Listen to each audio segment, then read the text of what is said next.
Magandang oras mga kababayan, mga katiyats. Ito ay karugtong na video ng video natin kahapon tungkol sa 3,500 metric tons of solid gold bars na pinalabas o di umano ng BSP at ni Pinoy at ng 6 pa niyang kabinete. Well, atin muna panoorin ang bidyong ito na unang pinalabas ng PT5 noong 2014 at saka natin bigyan ito ng reaksyon. Inireklamo ng plunder sa ombudsman sina dating Pangulong Noynoy Aquino at 5 dati at kasalukuyang opisyal ng gobyerno dahil sa umano'y shipment ng mga ginto na inilabas ng Bangko Sentral ng Pilipinas para ilipat sa Bank of Thailand ang 3,500 metric tons na ginto. Asa naman karon o kinsa na ang gagunit sa 3,500 metric tons of gold o naa pa ba dili kaya doon sa Pilipinas or wala na? 3,500 metric tons ni ato na sa Spain. Niabot sa Spain. Ito, meron ditong papilis eh. Ito, Bangko Sentral ng Pilipinas. Merong certification of circular. Ito at pirmado ng 3 tao. At dito naman sa Office of the Undersecretary ay meron din siyang pirma. Ay madali lang to i-trace eh. Kasi nakapirma yung mga opisyal dito. Kaya nga yung ano ba yun, yung nagkaso. Merong nagkaso diyan kay Pinoy eh. Kinasuhan sila pero biglang na whitewash, biglang nawala, naglaho. Pati ang investigasyon sa gold bars ay nawala. Kaya pinalabas in the end na mga peaking claims, peaking reklamo lamang yun. Pero makita naman natin sa news na maraming nag-react at nag-file ng kaso kay Pinoy. Kaya tuloy na-stress si Pinoy. Kaya after sa kanyang panungkulan ay nagkasakit si Pinoy. Grabe na stress. Okay, patuloy tayo sa ito kasi yung viral na video noon. Ito yung original na video. Galing ito sa PTV TV5 ng Mindanao. Dito man sa Thailand i-ship sa Thailand para sila mag-print og kwarta. Ito, balikan natin yung cheque. Merong cheque binayad sa Bank of Thailand pero yung nag-receive ay Centennial Energy Company Limited. Ito yung electric company daw to eh. Itong relation ng electric company sa gold. Di ba para makita natin na may butas eh. Parang hindi solid ito na ebidensya. Okay, patuloy tayo. Print og kwarta. Mag-print sila kwarta gamiton nila sa eleksyon ni atong 2016 ni Pinoy. So mauni siya ang purpose ni adto. Pwede. Pwede yung gamitin na backup ito sa pag-print ng pera. At para hindi daw malata, doon magpa-print sa labas. Pero kailangan ng backup gold. Kaya pinadala sa Thailand itong mga gold bars. Para i-backup sa pera na yon na iprinta, gagamitin sa eleksyon, sa pambili ng boto. Di ba kaya milyon-milyon ang gasto ni Pinoy? Nanalo ba? Sino bang ni Pinoy? Manok. Nanalo ba yon? Hindi ko alam eh. Kasi hindi na ako bumoto eh. Tagal na rin ako hindi bumoto. Mga 3 taon, 4 na taon. Hindi na ako interesado sa ngayon eh. Sa politika. Ito, Bangko Sentral ng Pilipinas, mayroong mga papilis dito eh. Ito, madali lang to tingnan kung peke itong mga pirma na ito. Kung peke yan, ibig sabihin, totoong spurious or bugos or fake ito na mga papel na mayroong ipinalabas na 3,500 tons of gold. Pag-print, unya si President Obama ni pirma sad kay nga naman. May buntang man follow-up question lang, asa naman karon o kinsa na ang gagunit sa 3,500 metric tons of gold o naa pa ba dili kaya doon sa Pilipinas or wala na? Wala na.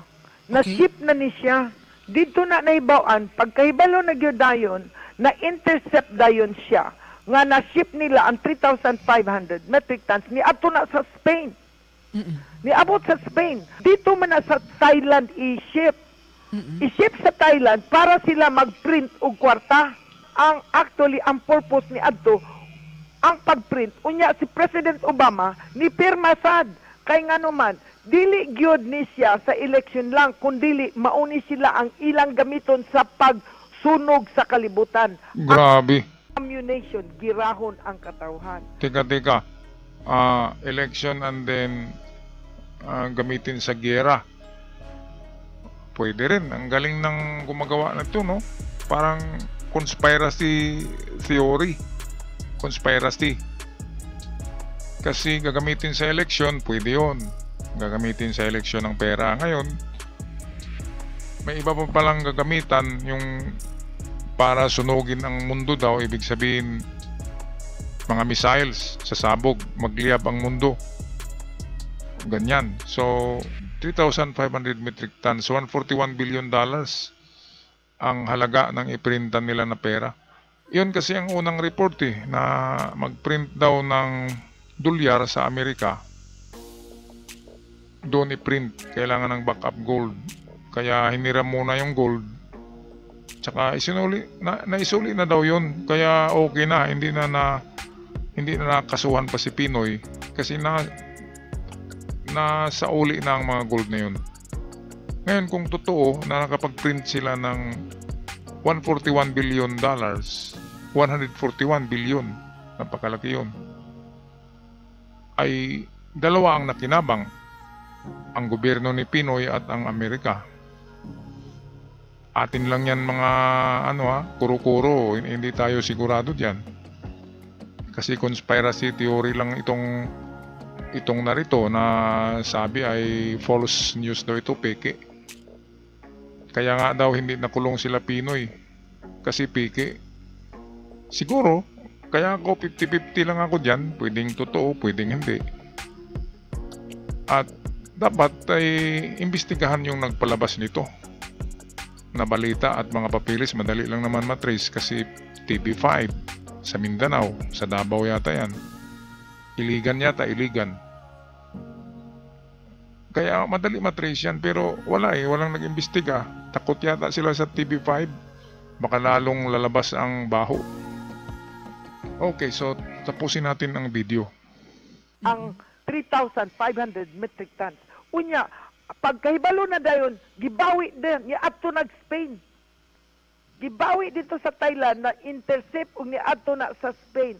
O kana karon ilan na nang iuli. Okay, ngayon kung nasauli na yung mga ginto na yan, sino ang kumuha? Di ba? Dapat naka-video.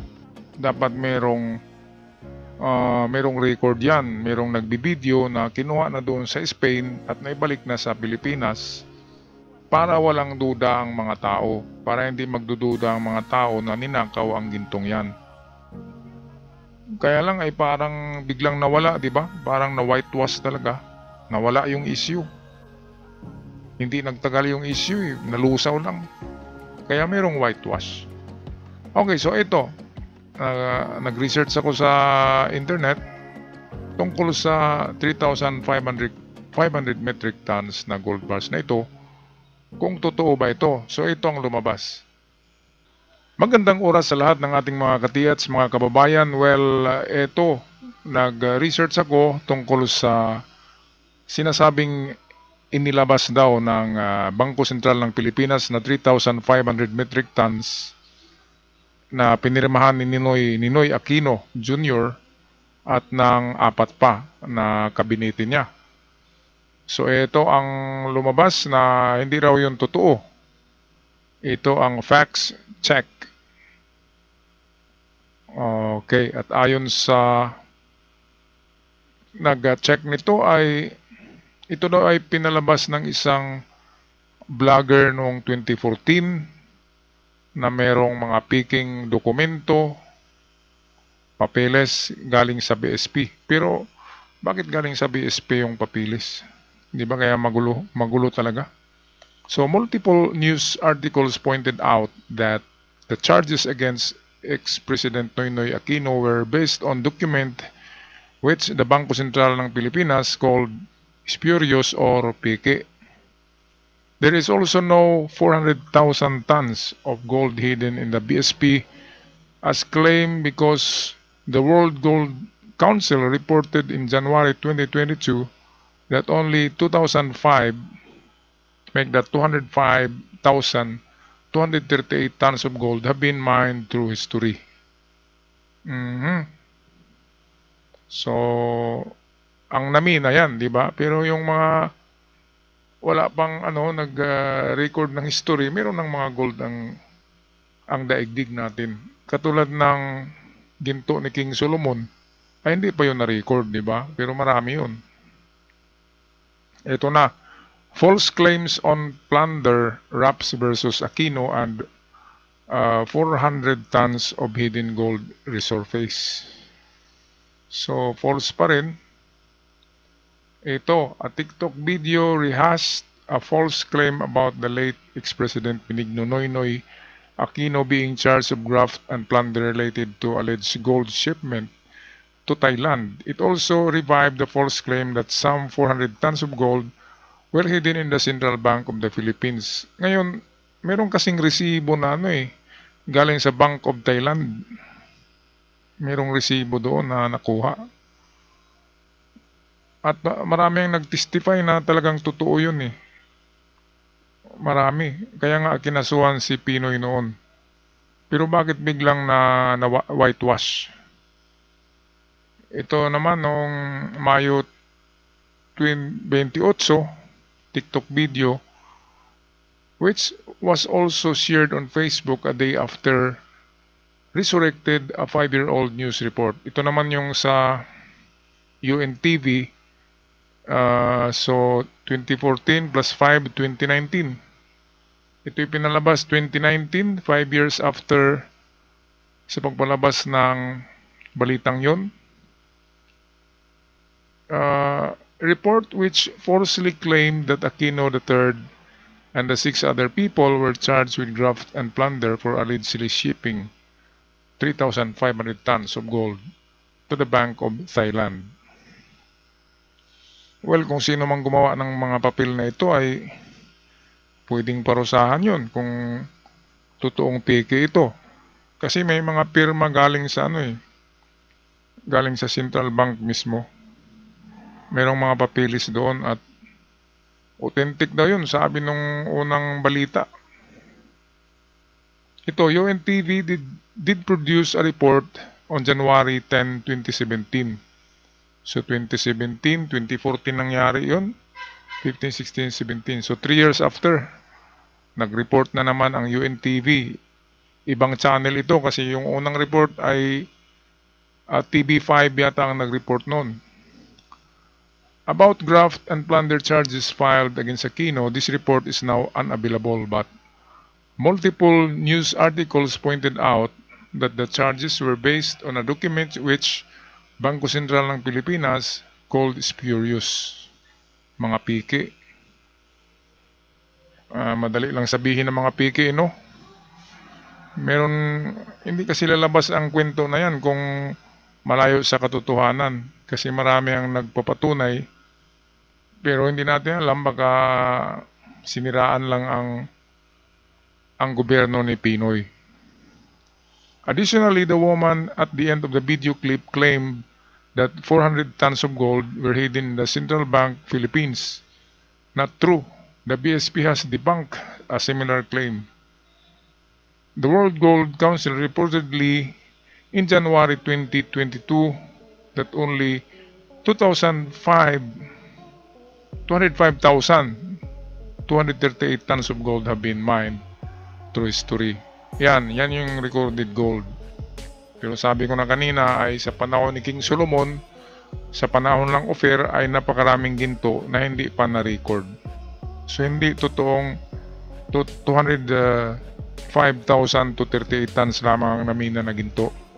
May namina na ng mga ginto noong biblical period pa. Okay, kaya ako ay naguluhan din ako Kaya dito sa fact check, ito kasi yung katotohanan fact check. So, saan ba kayo maniniwala mga katiyats, mga kababayan, dito ba sa fact check or doon sa report ng PTB5 noong 2014 at sinundan pa ng report ng UNTV noong 2017. Magulo kasi nasa history kasi yan na merong ginto dyan sa basement ng BSP na 400,000 metric tons na nakalagay dyan. Kaya medyo parang 50-50 ako maniniwala o hindi. Kayo mga kababayan, mga katiyats, saan ba kayo naniniwala na piki itong claim na ito? Piki ba yung 400,000 tons of gold na nakalock dyan sa basement ng Central Bank? O hindi piki? Totoo o hindi totoo?